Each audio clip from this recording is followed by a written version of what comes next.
ఆంధ్రప్రదేశ్లో వైసీపీకి చెందిన రాజ్యసభ సభ్యులు మోపిదేవి వెంకటరమణ, బీద మస్తాన్ రావు, ఆర్ కృష్ణమయ్యలు 2024 సార్వత్రిక ఎన్నికల ఫలితాల అనంతరం రాజీనామా చేసిన సంగతి తెలిసిందే. దీంతో ఉప ఎన్నిక అనివార్యమైంది. ఈ నేపథ్యంలోనే తాజాగా రాజ్యసభ ఉప ఎన్నికలకు స్కెడ్యూల్ విడుదలైంది. అవును, ఆంధ్రప్రదేశ్లోని వైసీపీకి చెందిన ముగ్గురు రాజ్యసభ సభ్యులు 2024 సార్వత్రిక ఎన్నికల ఫలితాల అనంతరం రాజీనామా చేయడంతో ఉప ఎన్నిక అనివార్యమైన సంగతి తెలిసిందే.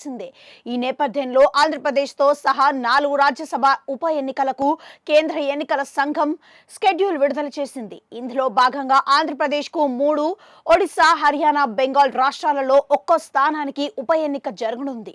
దీనికి సంబంధించిన నోటిఫికేషన్ డిసెంబర్ 3న విడుదల కానుంది.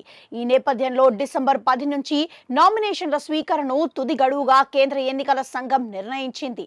ఇక డిసెంబర్ 11న నామినేషన్ల పరిశీలన ప్రక్రియ జరగనుండగా 13వ తేదీ వరకు ఉపసంహరణకు అవకాశం ఉంటుంది.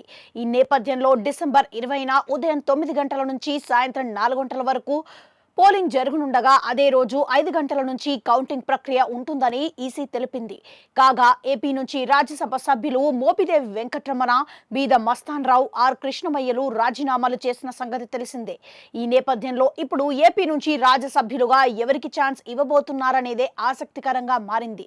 మరోవైపు ఏపీలో ప్రస్తుతం అధికారంలో ఉన్న టీడీపీకి రాజ్యసభలో ప్రాతినిధ్యం శూన్యంగా ఉన్న సంగతి తెలిసిందే.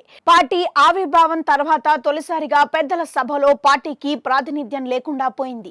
అయితే కూటమికి మెజారిటీ ఎమ్మెల్యేలు ఉన్న నేపథ్యంలో ఈ 3 స్థానాలు వారికే దక్కే అవకాశం ఉంది. అయితే ఈ 3 స్థానాలు కూటమిలోని 3 పార్టీలు ఎలా పంచుకుంటున్నారనేది ఆసక్తికరంగా మారింది.